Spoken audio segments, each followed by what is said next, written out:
What's going on, guys? It's Brandon back here again for a back-to-back video. I want to get this video out finally, but taking some time. I haven't had much time to do it. It's about the Arizona Coyotes.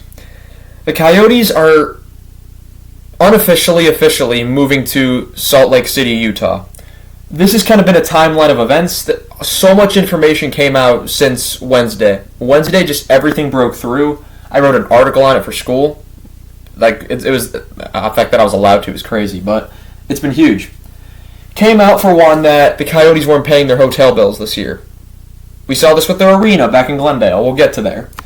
So the Coyotes, 11th biggest market in the United States, are moving to Salt Lake City, which is the 27th largest market. No, they're not moving to Quebec. Stop thinking that's going to happen.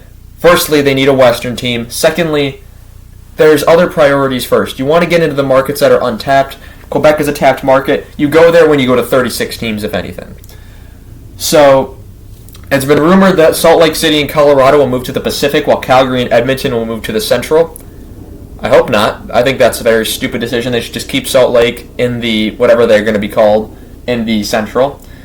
And people are saying it's a Southern market thing. I've seen just, Arizona's not a hockey market. Hockey doesn't belong there.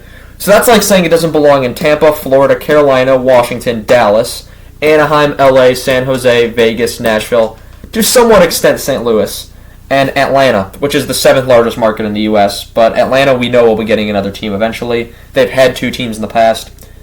How many of these teams have won cups in the South? St. Louis, Dallas, Vegas, LA, Anaheim, Tampa, Carolina. Washington. How many teams have not won cups, have reached a final? Florida, San Jose, Nashville. That covers every team right there on the board. Saying Arizona is not a hockey market is like saying any one of those is not a hockey market. St. Louis is a bit northern, I can understand that. But you get the point here. I cannot agree with those who say that. And if you, I don't know, understand, it's like you're wanting the Coyotes to fail. I get some of you may have just like lost faith. Why would you want a franchise to fail? Why do you not want to grow the game? It's like when you say you want to retract a team. Why? It's like, are you stupid? Anyway. Coyotes moved to Phoenix in 1996 from Winnipeg. The Winnipeg Jets became the Phoenix Coyotes. In 2014, they become the Arizona Coyotes. And they started out at American West Arena, 1994 to 2003, the Phoenix Suns Arena. Then moved to Gila River after Phoenix the Suns didn't really want them. 2004 to 2022, it comes out they're not paying their bills. They're not paying their bills. And they're forced out of the arena, so they need a new building. So they're going to play in Mullet Arena at ASU, Arizona State University, until they get that new building set up in Tempe, which is going to look great. 2023 and 2024, they play at Mullet Arena. Tempe Arena fails. Plot of land outside Scottsdale and Phoenix, last hope. And even then, it's a completely different ballgame than it was a week ago now. It's not the first time this has happened. NHL ran the team when the team filed for bankruptcy. They had very poor owners back in the mid 2010s, or not mid, like around 2010 actually, 2009ish. Jim Basil, of course, iconic for wanting to move every team he can get his hands on to Winnipeg. He tried to move them to Hamilton Hamilton because he wants a team in Hamilton. Alex Mariuello, I'll give him credit. He's the first decent owner they've had in a while. I mean, the Coyotes. It's hard when ownership kind of screws you to begin with, and it's been ownership jumping. The NHL stepped in for a while. It was nuts. Last time they were top half in attendance was 2000, 2001. And before this news even came out, it was multiple schedules were made with both scenarios in the case the Coyotes stay in Arizona or they move to Salt Lake City, Utah. The move could be announced as soon as April 18th, and I've seen now April 17th could be even sooner. And it seems Bill Armstrong met with the players. I'd even write this on the board because this was made up a couple days ago. Bill Armstrong, the GM of the Coyotes, flew out to the Edmonton last night prior to the game and told the players exactly what was going to be going on. And who knows, there's been rumors that players weren't happy with the news they were hearing and they were following it on Twitter and social media in general. The league, it looks like what's going to happen is that the league is going to pay Mariuello $1 billion to acquire the Coyotes and then sell it back to Ryan Smith for $1.2 billion, or $1.3, I've seen $1.2 now more recently, which is firstly money laundering, and secondly, makes it so that Arizona might not have to pay an expansion fee when they come back in because Mariuello might want to bring the team back, Which brings us to the next point. Alex Mariuello, owner of the Coyotes, has a 5-year window to bring back the team into around 2027-28 is the rumored date. They have to complete the land auction in district. If won, there would be an expansion. They'd be given an expansion draft, a whole new franchise. The Coyotes are reborn, which is my preferred outcome at this point because there's no stopping the Coyotes moving to Salt Lake City. Tucson is to play out of Mullet Arena. The Tucson Roadrunners look like they're going to play out of Mullet Arena. I'm not sure why they moved from Tucson because Tucson looks like they're getting a pretty good turnout at their games. Awesome jerseys as well. But yeah, absolutely wild stuff. The bizarre situation. I've never seen anything like this in the NHL before.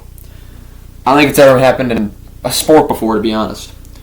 Of course, when Atlanta happened, the problem was they didn't have a building, and it was kind of overnight, just kind of happened. This has been rumblings for decades now. Almost over a decade, the Coyotes moving has been a thing. So it's been an unending sequence, which looks like it's finally going to end. Ryan Smith, of course, the Jazz owner, he knows how to run a sports franchise. Debatable if you see what we look at the Utah Jazz, but yeah. So we're gonna look at playoffs real quick down here. 1996-97, that they were the 5th seed they lost in round 1 against number 4 seeded Anaheim, 4-3. They had a 3-2 series lead in that. Be back in just a moment. Sorry about that. But yeah, so the Ducks defeat the Coyotes 4-3. That's their first year they're in Phoenix. 1997-98, they make the playoffs again. This time they're the 6th seed. First round, once again, they lose to the Detroit Red Wings 4-2. They had a 2-1 lead on the Red Wings that series. They had it and it fell apart. That's simply what happened there. But they lose in 6 games. And the thing about this is right when they have Keith Tkachuk, they got Jeremy Roenick, they got some older veterans in their lineup. Who's in net at this time? Javi Bolin? Javi Bolin in net? Yeah, Javi Bolin is in net. So they're a pretty solid team that's building in Phoenix. And they're a playoffs, but they're not good enough to win a round yet. Because there's the juggernauts at the top of the West. Colorado, Colorado, Detroit, Dallas, St. Louis is always good. I'll name a few. 98-99, 4th seed. This time they're finally the home team. And they're playing 5th seeded St. Louis. They have a 3-1 series lead, and they lose in Game 7 overtime off a Pierre Turgeon winner. 4-3, they lose that first round. And then 1999-2000, they're number 6 seed again. They lose in round 1 to the Colorado Avalanche, 4-1. 4 straight years of losing in the first round, so you know what they do? They miss the playoffs the next year. But they're back in 2001-2002. They're the 6th seed once again. They lose in round 1 in 5 games, 4-1 to the San Jose Sharks, who are the number 3 seed that year. They then don't make the playoffs again, including a coaching stint by Wayne Gretzky in there. They don't make the playoffs again until 2009-10 with Coach of the Year Dave Tippett.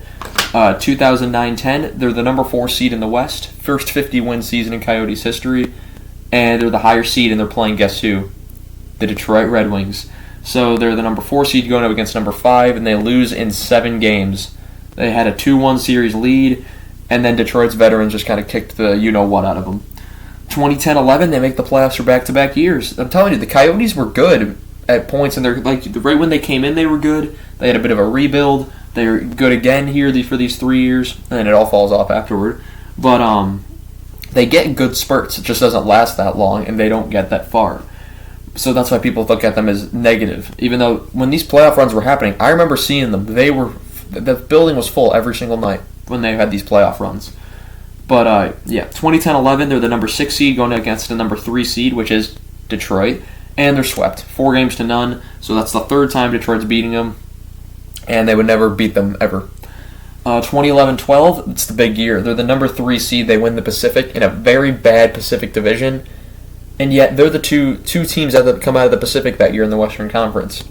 They play the number 8 LA Kings in round 3. They make it all the way to round 3. They beat the Chicago in a series they should have never won, 4-2.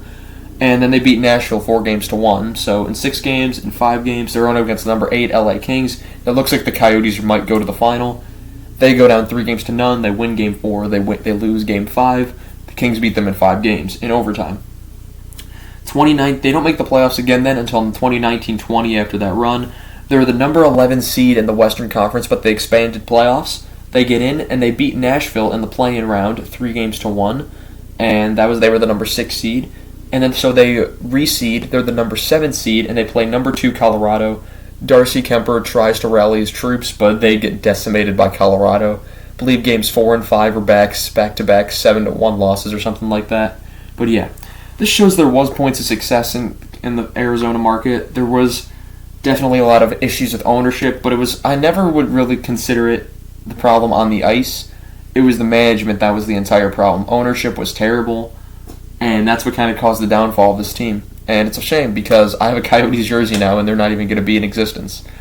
I have 2 Coyotes jerseys. Oh my gosh. But yeah, that's going to be all I have for you guys on this one. Tell me your thoughts down below about your thoughts on the Coyotes moving to Salt Lake City. Thank you guys so much for watching, and I shall see you guys in the next one. Have a good one.